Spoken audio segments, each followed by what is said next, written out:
One of the most disturbing hitchhiker stories, number 1. A couple of years back, my best friend and I went on a road trip to the States for a music festival. Met up with some friends, saw lots of things and whatnot. One of our friends comes back home with us. He needed to get back home for school, and his buddies didn't want to head home yet. We decide to drive straight home in shifts. Took 24 hours for the full drive. Anyway, my story starts where I am driving. Night shift at about 2 a.m. It is a beautifully clear night. Full moon, no clouds, middle of the summer party type night. While noticing all of these conditions, I also notice we have followed the GPS onto a back road and driven into a huge valley. Open fields, not another car or house in sight. And it is important to note that we have not seen anyone or anything relating to human presence for a few hours. Upon entering this valley, we lose our satellite signal. We have no satellite radio, no GPS, and no cell signal. Cool beans. Doesn't really matter, as I know we follow this road for a couple more hours. About 20 minutes after entering this valley, and after losing all our connections, we come upon a bridge. As we get closer, I see a car pulled out on the side of the road. Not uncommon. People sleep in pullouts when they can. What is uncommon is this car has all of its windows blacked out. With all of the light from the moon, we should be able to see at least partially inside, but it was completely black. Getting closer, we also realize that it has no license plate that we can see. No big deal. We assume that it is abandoned out here in the boonies. That is, until we pass this vehicle, and almost immediately its lights turn on, and it pulls out behind us on the road. Now, this is where it gets creepy. This vehicle starts tailgating us in the middle of nowhere, and we can't see who is inside or anything. Again, we brush it off. Maybe he is lost, needs to follow someone out of the area. Doesn't explain the windows being blacked out or the lack of a license plate, however. Anyway, with this car following us, I start to get an uneasy feeling. Subtle at first, but growing stronger. Soon I get an all-out, get the fuck away from this vehicle ASAP-y feeling. I find it important to note that I do not frighten easily, I do not panic, and I have only ever gotten this feeling in times when I know for a fact my life is in danger. I push these feelings aside, as it seems like the silliest response to a possibly explainable situation. That is, until I see something in the middle of the road. Almost on cue, this car backs off, as I and my companions, one of whom was asleep beforehand, try to make out what is in the middle of the road. Coming closer, we see what looks to be a body laying in the middle of the lanes. This is not a big road, and like I said, it was also a back road, still paved, but very small. At this moment, and at the sight of what appears to be a body in the road ahead, we start freaking out. I, in no way, am stopping for no one in this desolate and isolated area. There are no other vehicles around other than the one following us, and I can see no housing or lights for as far as the eye can see. No cell service, no satellite, nothing. I quickly tell the others that I am not stopping, and I am going around or through. By this time we are almost on it. There is no room to go around, as there are no shoulders on the road and deep ditches on the sides, and we are close enough to see now that it is a scarecrow, and I drive over top and onwards. This car, small enough to go around it, continues to follow. I speed up, it speeds up. I slow down, it slows down, until I punch it. After about 2 minutes of this, the car slows down, does a U-turn, and drives back. Now my passenger turns to me and says, "I swear I saw spikes in that thing." Lucky for us, we were driving a huge truck. The wheel span was bigger than the scarecrow on the road, and we never even touched it. It was another half hour before we reached cell services, and the satellite picked back up. It wasn't until we reached home at 5 a.m. that we remembered.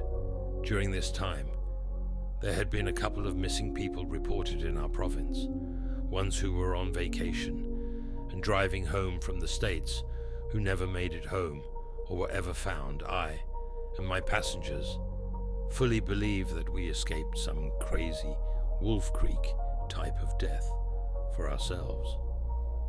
We contacted the police about it and ended up making a full police report. However, we were unable to pinpoint the exact location. There wasn't anything they could really do other than file the report. We definitely didn't want this to happen to anyone else, as it was creepy as hell. One of the most disturbing hitchhiker stories, number 2. The night was dark, an endless black that swallowed the empty road. The only light came from the flashes of lightning, lighting up the wet road and the trees that seemed to close in on me. I stood there, thumb out, my backpack soaked from the rain. Hitchhiking had always been my way to escape the boring and embrace the unknown. Tonight, though, felt different. The heavy clouds pressed down on me, the air filled with an eerie silence. The road stretched on, and I felt so alone, like a small speck in a vast, uncaring world. I shivered, more from fear than the cold. Then, through the rain, I saw it. Headlights cutting through the dark. The vehicle moved slowly, like it knew the night was full of danger. As the truck came closer, I hesitated. It was old, with paint peeling and rust creeping along the edges. The fog clung to it, swirling around like ghostly fingers. But the rain poured harder, and the thought of walking miles to the nearest town was less appealing than taking this ride. I took a deep breath and waved, a mix of hope and fear. The truck slowed to a stop beside me, its engine a low growl. The passenger window rolled down, showing a man in his 50s, his face hidden in shadow. He nodded a silent invitation. Something about him made me uneasy, but the need for shelter won over caution. I forced a smile, opened the door, and climbed in. Inside, the cab was dimly lit, everything bathed in a sickly yellow light. The smell of old leather and damp hung in the air. I buckled my seatbelt and glanced at the driver, trying to see his face. His features were sharp, eyes focused on the road ahead. He didn't speak, just gave a small nod before driving back onto the highway. "Thanks for the ride," I said, trying to break the silence. My voice felt small in the truck. He didn't answer, his silence stretching out, making everything feel wrong. I turned to look at the road, the wipers moving back and forth in a steady rhythm. The inside was simple, the seats worn and cracked. A faint static came from the radio, sometimes interrupted by old songs and weather updates. It was oddly calming, making me feel safer. But then the driver's fingers would tap the wheel, matching the quickening beat of my heart. As we drove on, my unease grew. The driver's odd behavior, his refusal to speak, the way he kept checking the rear-view mirror as if expecting something to appear, made me nervous. I noticed his hands gripping the wheel, tighter each time the fog thickened. "Do you travel this road often?" I asked, hoping to start a conversation. He nodded, leaving the air heavy with silence. I gave up trying, instead watching the landscape go by. But it was always the same. Dark trees, wet road, endless fog. It felt like we were driving in circles, trapped in a loop that would never end. The strange atmosphere started to gnaw at me. Something was off. The driver's odd behavior, the static-filled radio, the fog that seemed to close in on us, all combined to create a growing fear. My anxiety peaked when I heard a noise from the back, a soft rustling, like something moving in the cargo area. I turned to look, but the darkness hid everything behind us. The driver's eyes met mine in the mirror, and for a brief moment I saw something, fear, anger, before he quickly looked away. "What's in the back?" I asked, my voice a whisper. His silence was like a weight, his grip on the wheel tightening. The truck slowed, the engine growling as if warning me. My heart raced, 1,000 thoughts running through my mind. What was back there? Why wouldn't he answer? I reached for the door handle, my instinct telling me to run. But just as I was about to pull, the truck jerked to a stop, throwing me forward. The engine died, leaving us in silence. The driver turned to me, his expression unreadable. "You shouldn't have asked," he muttered, his voice a low growl. Panic surged through me. I fumbled with the seatbelt, my fingers shaking. As I finally freed myself, he lunged, but I was quicker. I yanked the door open and stumbled into the rain, my feet slipping on the wet ground.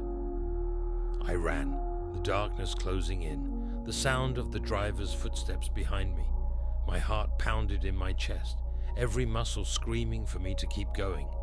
The fog seemed to open ahead of me, leading me toward a distant light, a gas station sign flickering weakly in the storm. I pushed myself harder, the driver's shouts lost in the wind. As I reached the gas station, I collapsed against the door, my breath coming in ragged gasps. The attendant, startled by my sudden appearance, quickly let me inside and called the police. In the end, as I sat wrapped in a blanket, sipping hot coffee, the truth of what happened sank in. The police found nothing in the truck but old suitcases and boxes, nothing to explain the driver's behavior or the noises I'd heard. The experience left me shaken, my love for hitchhiking stained by the night's events. I realized how easily an ordinary adventure could turn into a nightmare. I had been lucky to escape, lucky to be alive. The road still called to me, but I knew I would never hitchhike again.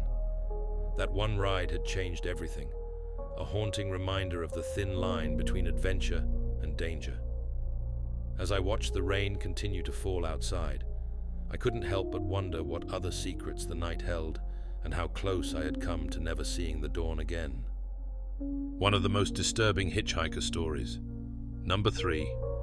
I was a pretty brave person when I was younger. Or maybe I just felt like nothing could hurt me because I was young. I'd survived some things. A stalker, who followed my sister and me for over a year and a half. Being attacked. 2 house fires. And growing up in a house that I swear was haunted. Not in a Disney way either. I'm talking a torture chamber in the basement. And strange things happening. Anyway, I guess looking back, having been through all of that made me feel like I was either invincible, or maybe I just thought I'd gotten all the bad stuff out of the way, and nothing else would happen. Whatever it was, I learned to know better. When I was 17, I didn't have a driver's license. In fact, I was 36 before I got one. I walked most places, sometimes catching rides with friends, and less often, hitchhiking.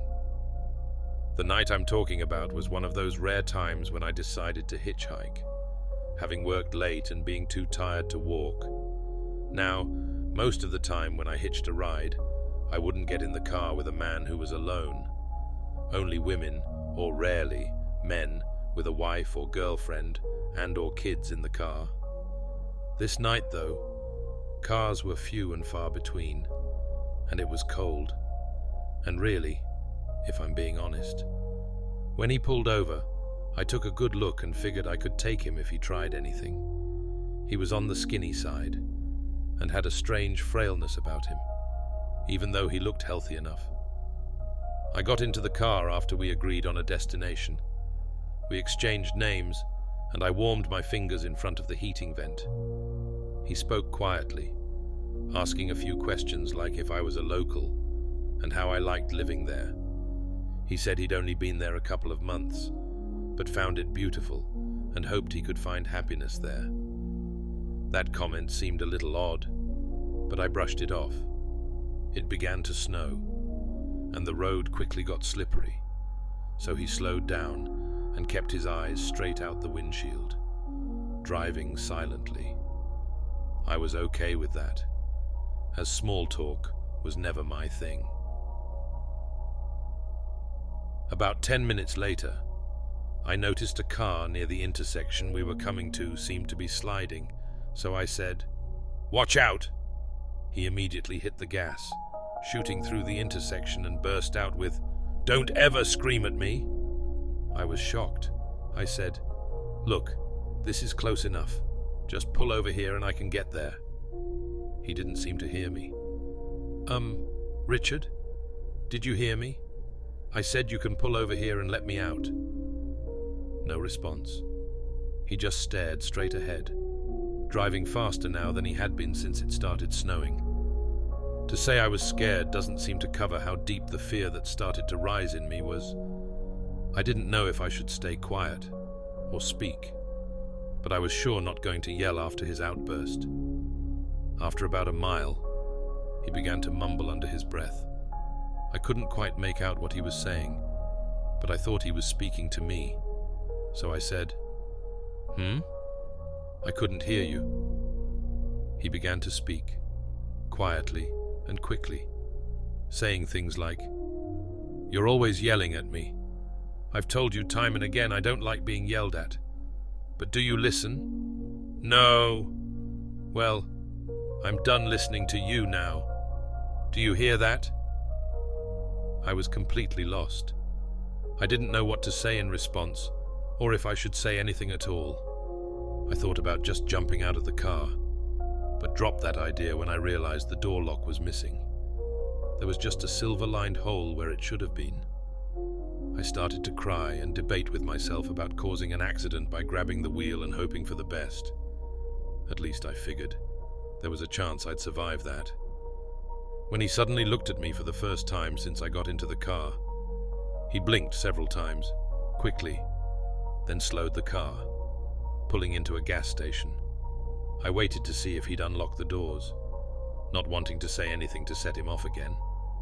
After a minute or two, he quietly said, "I think I better let you out here," and hit the button to open the locks. I didn't hesitate. I jumped out of the car as if it were on fire. I was about to turn and walk into the gas station when he called my name. He looked so damned sad I hesitated. He apologized, said he was sorry if he'd scared me, that he never would have hurt me, and asked if I'd be able to get home okay. I said I would, and closed the door. He began to pull out of the gas station lot, but stopped suddenly. He just sat there for a couple of moments, his head down. I froze, wondering what the hell he was up to, and was about to run into the station. But he opened his window and yelled to me, waving something in his hand. My hat. I'd left it on his seat. I carefully walked up to his side of the car, and he handed it to me, apologizing again. I didn't know what else to say, so I just said, "Thanks." I watched as he drove off, making sure he was out of sight before moving on so he wouldn't know which way I was heading. I'd decided to go to a friend's instead of home. As I walked, I went to put my hat back and out fell a piece of paper. Folded into the paper was a $100 bill. The paper said, "I'm sorry. Please take a cab and don't hitchhike anymore tonight." I didn't. In fact, it was the last time I ever hitched a ride alone.